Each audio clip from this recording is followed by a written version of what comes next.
Welcome to the Nashville Post Podcast. My name is Nicolle Praino. I'm editor-in-chief of the Post, and on this show, we go inside the minds of company leaders who are reshaping our city's industries. This podcast is part of our Innovations and Ideas digital series brought to you by Cumberland Pharmaceuticals. For more stories and content like this, go to NashvillePost.com. Let's meet one of our disruptors. Hey, I'm Mark Montgomery, and I'm a catalyst. Mark, thanks for joining us today on the Nashville Post Podcast. Thanks for having me. I want to first know how you are innovating today. Well, literally today, I'm not sure I'm innovating. I think about innovation in longer cycles than today. But when I think about how I'm innovating today, it's probably not appropriate to bring it up on the interview, but we'll talk about it after. Well, thank you for being with us and just sharing your long history of innovation. It's called being old. You have a lot of different ventures you've taken. Mm-hmm. So start and tell me about your first. Well, I would say, my first big adventure was leaving the road playing hair metal in the late 80s to jumping to Nashville in 1990 with $800, hoping to become a session guitar player. And when I got here with a woman I found out later was wanted in 2 states, which is a whole other side road, I realized that I might have been quite a musician where I was from, but when you come to this town, you recognize what a real musician is. And I got the rude awakening, luckily, very quickly, and realized I needed to pivot into something else because guitar playing was not going to be it.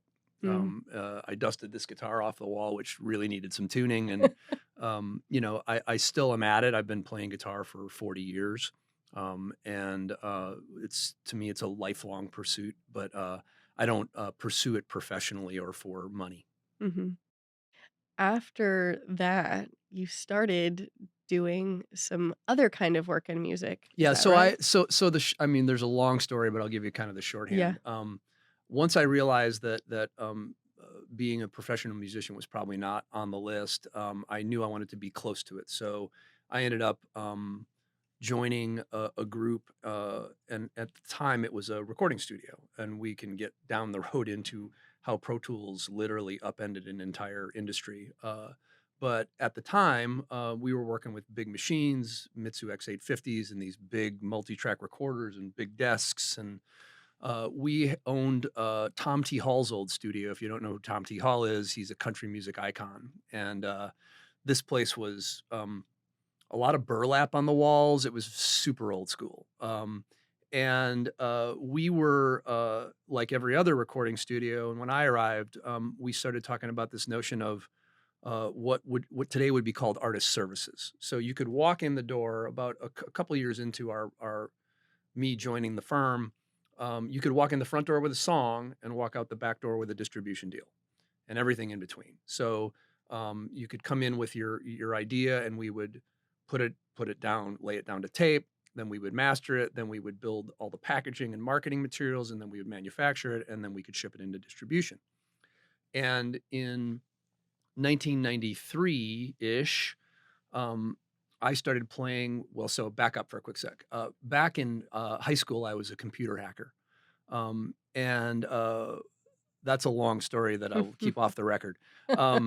But I got very interested in computers very early. And so in 1993, I started building public-facing websites. The first one I built was for our studio, and I kind of taught myself to code. That sounds like I really know what I'm doing. I really don't. I hacked my way through building a website, and soon thereafter got interested in the notion of commerce on the internet. And back in the day, in those days, banks were taking out full-page ads in the New York Times saying, "Don't put your credit card in the internet." So Dummy here decided that what he wanted to do was to encourage people to put their card in the internet and buy music. And at the time, it was physical music, because back in that day, you had 22K up and down. So streaming, not happening. But 16 digits of your credit card, we can do that. And so in that era, as we were continuing to sort of develop this artist services idea, we wanted to add this direct-to-consumer component to it. And I remember having these conversations with the local banking community. It would start out something like this: "You want to sell what on the where?" And it took a minute. Finally, we found a bank in California to provide us merchant services. And we launched our first e-com platform in the mid-90s, right around the time Amazon was launching. And that seemed to me to be a pretty logical thing. It really took this long supply chain and shortened it down to the artist and the fan with one intermediary. Mm-hmm. And that was sort of the moment. So when we launched that first portal at midnight, I sat there when we opened up the gate to that and watched these orders come in. And I was like, I don't know what this is, but this is what I'm going to do. This is where I'm going to spend my time. And so over that next 15-year period, my pursuit was that, was connecting artists directly to their audiences. And in 1999, after sort of arguing with my former partners about the fact that Pro Tools was going to absolutely crush the medium market for studios, and it has. I mean, today you have the studio in my house and you have Ocean Way, and there's almost nothing in between. The idea that we were going to be successful as a recording studio, in my mind, was a foregone conclusion. We were going to get killed. And they didn't agree, so we sort of sat down at a table and agreed that I would take the internet business, the brand business, the marketing business, and the distribution business and leave, and they would keep the studio. Studio's now a veterinary clinic. And in 1999, we started a company called Echo. We built that business out of cash, and in 2007, we accidentally sold it to Live Nation Entertainment. When we sold it, we controlled the second largest database of music consumers in the world, and what we had built underneath was a SaaS platform that the equivalent today would be Salesforce, except it was very targeted at music. And in that process, I got my MBA in selling a business. And then after the fact, I got my MBA. Am I allowed to swear? I'm not allowed to swear, probably. It does help. I got my MBA in getting screwed over by a multinational corporation. And that was a really painful but super important lesson for me. I was going to say, when you said you sold to Live Nation, I went, you did? Yes. Well, and Ticket Bastard. There was a whole thing going on at that point in time that involved Warner Music, Live Nation, Ticketmaster, and a gentleman named Irving Azoff, who, if you know the music business at all, is arguably the most powerful man in the music business. So that was kind of the first major example of you disrupting an industry. But it's not the only time, I think, that you've done that. I've attempted to disrupt on occasion. So talk about what it's like to be that person who disrupts. So for a long period, I think probably till about 2004, from the mid 90s until the kind of early 2000s, I was that crazy guy that everyone just wished would shut up about the internet. And I think there was a tipping point, right, where it became obvious that this was not going away, much to the chagrin of many of the folks in the music industry who just wanted to try to put the horse back in the barn, and it wasn't going back in. And when Napster happened, it really was not going back in the barn. And so I think you're never a prophet in your own land, right? So I think for me it was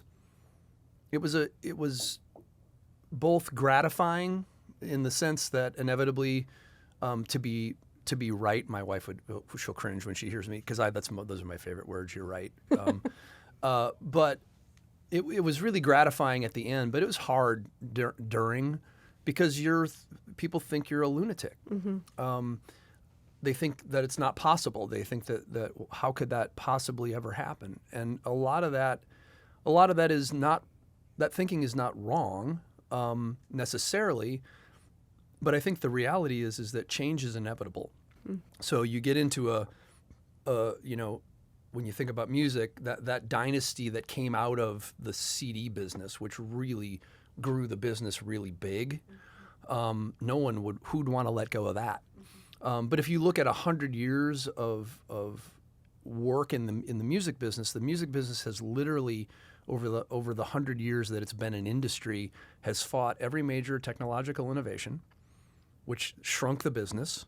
And then when they finally pulled their heads out of their you-know-whats, it got way bigger. And it's happened multiple times, and it happened again. I remember kind of in those early 2000s, the Grammys flew me all over the place to talk to chapters, to talk about why this was the best time to be in the music business ever. Because people had lost hope, and I saw it exactly the opposite. And if you look at where the business is today, now there's a whole other conversation about who's getting paid, but the overall business is much bigger than it was when Napster happened and when we had our last sort of big dip. That's the same place that we're in today with AI, isn't it? Yeah, I mean, so AI as a whole, I mean, you can't swing a dead cat and not have a conversation about AI. I am on the fence. I see both sides of AI in a way. I think because I have been through sort of really, because I'm an old guy, I had the precursor to the Macintosh, and so I have kind of watched this developing, and there's a part of me, so the part of me that uses the tools, because you're a fool if you're not at least experimenting with what's going on, recognizes the power. The other side of that is I also recognize that there's a game being played, and that game is value creation.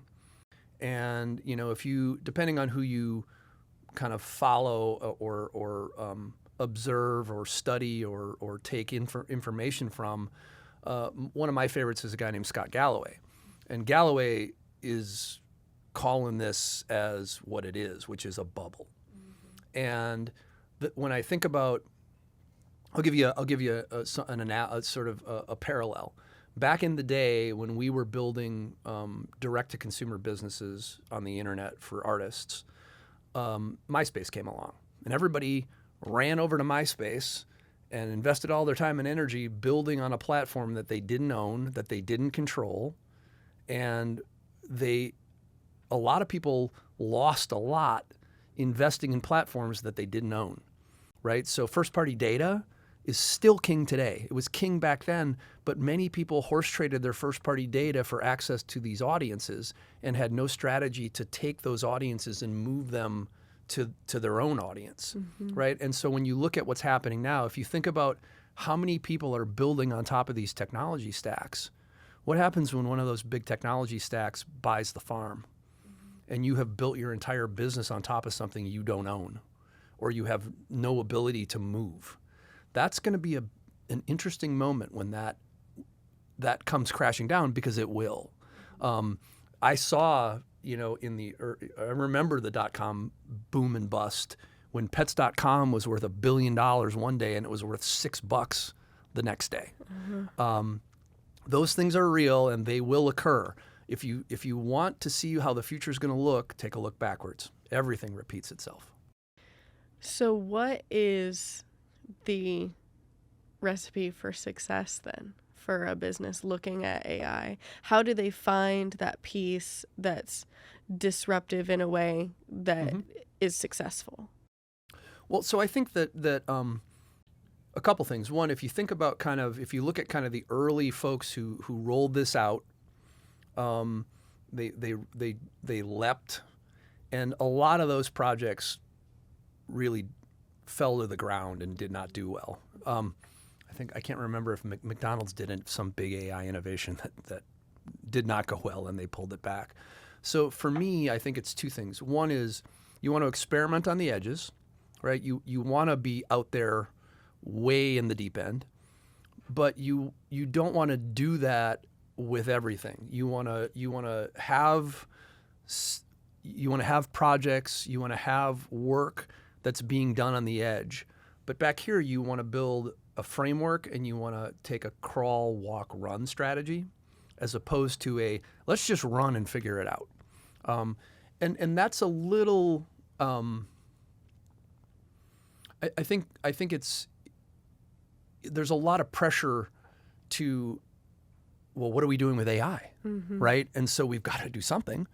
And the answer to that is you want to really think about your strategy before you start thinking about what you're going to do, right? And I think people skip that step a lot. They're so in a hurry to show a result that they're not thinking about the longer term and how they think this through from a more strategic perspective, with the idea that we will do some things, but we're going to do them incrementally. We're going to go slower, which doesn't sound like innovation. We're going to go a little slower, and we're going to take our time, in spite of the idea that everybody else seems to be running 100 miles an hour. The Nashville Post Podcast series is proudly sponsored by Cumberland Pharmaceuticals, Nashville's specialty biopharmaceutical company. With a focus on innovation, Cumberland is working to develop new medicines for the future. The company also sponsors and operates Nashville's Life Sciences Center, which houses Cumberland's laboratories and supports the community as a home for emerging medical ventures. Cumberland is committed to improving patient care and to strengthening the life sciences sector of Tennessee's healthcare ecosystem. Learn more at cumberlandpharma.com. We're kind of in the tech space now, so I want you to talk a little bit about your story with technology and Nashville. Oh, you mean the Google story? Yes. So here's where I would start with that. So back in the early 2000s, because we were very technology leaning forward, I spent a ton of time in Silicon Valley. Kind of my world was on the artist side, on the entertainment side was New York, LA, Chicago, Atlanta to some degree. That's where we met our friend Kanye before he went completely off the deep end. And so there was that side of the business, right? And then the other side of the business was the technology side. And at that time, Google was the Mac Daddy. And so I was really engaged with them for a pretty good chunk of time. And one of the things that I participated in was a program they called Trailblazers. They invited about 150 of, and I don't know how I got in the pile, but I'll take it, 150 of the top minds globally to come to the campus and spend time on everything from meeting with John Doerr, who, if you don't know who he is one of the OG investors that is responsible for a lot of the innovation over the last 30 years by financing it, all the way to technical people. So it was just this interesting soup. And as I spent time there, I recognized a problem that they were having that allowed me to give them some input, which created this back and forth relationship. So they had this little, I don't know what I was, but they had someone in Nashville who was thinking about what they were trying to get done. And that led to me building these relationships that at some point Nashville decided, so I've been around this long enough. The Center for Entrepreneurship was an idea that was tabled in 2006. It took till 2009 for us to figure out how it was going to work and how we were going to stand it up. And during that period, there was a lot of talk about how do we make Nashville a destination, a technology destination. How do we get on the map for that? And my hypothesis was the only way you're going to get anyone to come here is if you can get validation by one of the big three technology companies. And because I had these relationships at Google, that seemed like the logical one. We put on some early events. We ran a program called Google for Creators, the Google for Entrepreneurs program. I was around when that was conceived. We have one of those here. And that relationship as we were talking about how do we validate the market, I went to kind of the powers that be, which is the mayor's office and the chamber, and I was in those rooms and in those circles, and I kept telling everybody, the only way we're going to get any validation, the only way we're going to attract the kind of talent we want is to bring one of those companies here. And of course, people thought that was insane. There's no way that'll happen. You're crazy. And so we set out, sort of a small group of us decided, well, we're just going to do it anyway. And so we started building relationships and programs with them that got them here more frequently. And at some point, when they announced the Google Fiber project, which they were going to award fiber to, I think it was 8 cities in the U.S., we got in the hunt for that. And to me, when you're doing innovation work, inevitably when it becomes everybody's idea, that's when things get really interesting. So yeah, we lit the fuse, but it takes a village to build something like that. And inevitably, there was this large meeting. It was the EC, actually, the event to announce was here. Mm-hmm. And that morning, before everyone came over here to do the dog and pony show, there was a meeting at Sherrard up in the conference room. And it was interesting because I was sitting around this table with everybody, the mayor and the chamber and the Turner family and the Ingrams and the whole enchiladas in the room. And the guy who was running the fiber business for Google in the U.S.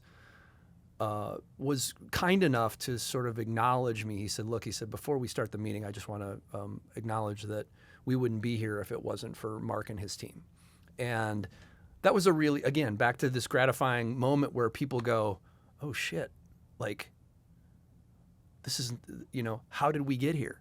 And when you think about what happened after Google leads to Amazon, leads to Apple, leads to Spotify, leads to Oracle.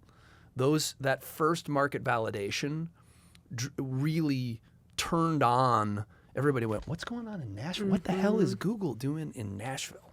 Yeah. And so I think that for me, the downside to being the crazy heretic is you're the crazy heretic. The upside is if you happen to be right occasionally, you get to be right. And you get to create the kind of impact that, last year I think Google invested over $4.5 billion in the state of Tennessee. And since they came here was it 10 years ago, 11 years ago, fiber came here?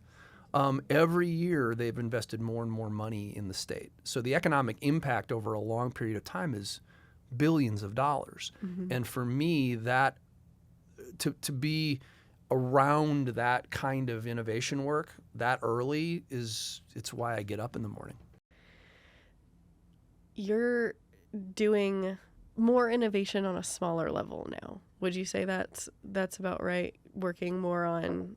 Well, I would. What I'd say is that so over the last 5 years, I've spent most of my time working with founders, mm-hmm. And I work kind of in both buckets. So I love nonprofit founders. Mm-hmm. They're crazier than regular founders.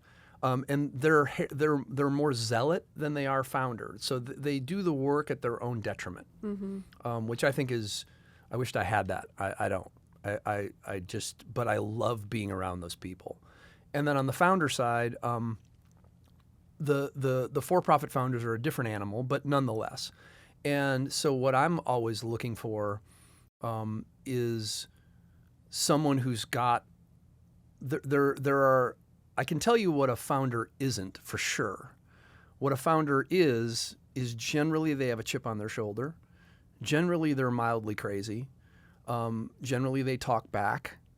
And they're usually looking to solve a problem that they see that they just can't help themselves. They're just going to go solve that problem. And it's a line that cuts through, Yvon Chouinard, who started Patagonia, talks about entrepreneurs as juvenile delinquents, which is pretty much spot on. It's pretty good. So I'm attracted to anyone who's acting in that fashion.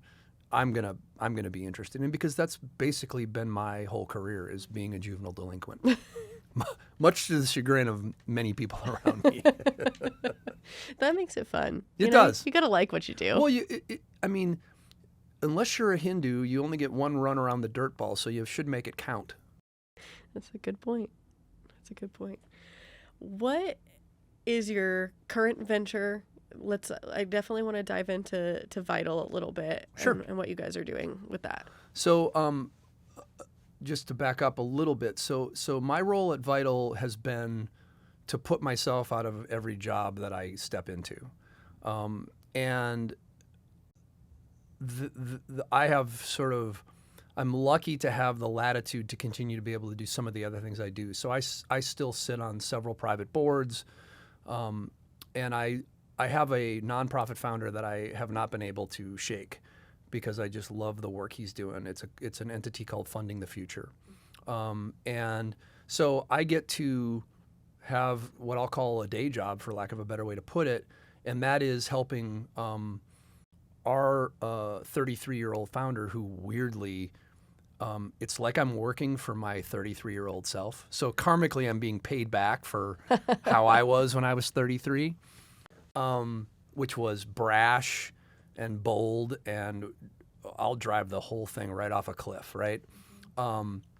So to be weirdly having sort of my whole thing turned over, and there's no break, but to be maybe the rudder, Yeah. And help harden the core business. Inevitably, I don't run it, so it's not my call. My job is to try to occasionally tap my founder on the shoulder and say, "Are you sure you want to do that one? That one might be fatal." And so this particular company is in a very new space. It's an emerging area of healthcare, and the regulatory environment's a little weird, and it's obviously under the current administration, it's even weirder because no one knows which end is up right now in any of that. And so the combination of sort of what I'll call 30 years of the experience, the best teacher is failure. Mm-hmm. So that 30 years of experience combined with the idea that I am not the point of the spear. The worst job in the company is the CEO job. But to be close to that job and to have some influence and to advise, but also to do is kind of what I'm doing. So literally, titles are sort of not really meaningful anyway, but I'm head of whatever needs to be done. Yeah. Right. And so as at the present moment, you brought AI up. So I run our AI innovation program. Mm-hmm. And every week we roll out a little bit more. We're almost done. I'm knocking on wood. I haven't looked today, but we're about to close an enterprise deal with Anthropic directly. And because we brought in a Silicon Valley investor into our business, we have a direct relationship with Anthropic. We're not talking to a computer. We're talking to somebody. We're talking to a human being. Yeah. And that's one of the values of great venture money is it brings way more than money. Why is that important as a Nashville company to be connected with funders from Silicon Valley and stuff? Because I know that the funding community here is still at a very small level. Like it's growing, but it's nowhere near Silicon Valley. Well, I mean the reality is there's nowhere else like Silicon Valley, right? So if you can attract attention and attract money from the Valley, first of all, they're far more forward thinking. The investor community here is very conservative in terms of their thinking, their valuations, the way the deals are structured. There's a lot here that works for this market fine, right? And we have lots of deals that get funded here, and that's great. But if you want to build $1 billion company, you want to take money from people who've built $1 billion companies. And there aren't very many of those here. And so you want to go where they are, and that's the Valley. Mm-hmm. So how has that impacted Vital?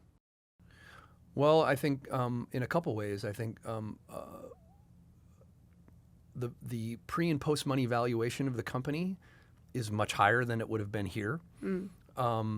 The strength around the board table, which is frankly as or more important than the money, is much higher. Yeah. And the level of connectivity into anything you need. So Anthropic is a great example. Yeah. It's like, hey, I need a connection. The phone rings 5 minutes later and it's, hi, this is Maria from Anthropic. That is an incalculable value. And I don't know how many kind of local, frankly, regional firms can do that. Is that something Nashville can or should work on? Yes, it should, and it can, but in my experience, it hasn't chosen to. It likes to control the market. It likes the good old boy network's real, and it likes to, who likes change? Why would I remember when we were starting this place, there were people who fought the Center for Entrepreneurship because they didn't think we needed it. And they were flat wrong, period. And it took someone to say, you're wrong, and we're going to do it anyway. Yeah. And there was a small group of us that was like, sorry, I'm sure you enjoy the monopoly you have, but it's about to be over. And so when you think about back in those days, there were very few games in town, and we've got more now, and there are more people here, and the investor community has grown, and we've benefited from that. But we have a long way to go. And also the reality is you're never gonna catch the valley. They are so far ahead. There's so much when you look at who came out of look at Y Combinator, right? You talk about that's the Mac Daddy accelerator on the planet. It's too late to have that. It's already happened. Right. So to kind of wrap everything we've talked about back together, talk about from the human perspective, what has AI done for you and your life, or technology, or just innovation in general? It doesn't have to be AI. Well, so actually I am going in reverse from that perspective. I put my phone down on Friday night and I don't pick it up until Sunday morning. I do not think technology is the answer. I think Silicon Valley is building a new god, and it ain't. It's the same promises of religion, right? Immortality, happiness, all these things you're going to get if you use our products. It's all bull, right? Yeah, absolutely. And so for me, I use technology as a tool. I don't see it as an answer. And so I actually am probably going the opposite way, which might make me an innovator again, in the sense that I'm stepping further away as opposed to stepping further in. Other than the fact that you need to be aware, you need to use the tools, but the tools are not the answer. Yeah. They're just tools. Absolutely. Well, thank you so much for being here, Mark. Hey, my pleasure. Thanks for having me. Thanks for listening to the Nashville Post Podcast. Be sure to follow on Apple Podcasts, Spotify, YouTube, or wherever you listen to your favorite shows. And please help spread the word by sharing, rating, and reviewing the show. The Innovations and Ideas digital series is brought to you by the Nashville Post with support from Cumberland Pharmaceuticals. For more content like this, go to NashvillePost.com and follow us on LinkedIn or wherever you get your news. This episode was produced in partnership with Relationary Marketing and the Nashville Entrepreneur Center. Produced and engineered by Buckner, Chuck Bryant, AJ Meyers, Noah Kammer, and Amira McCall.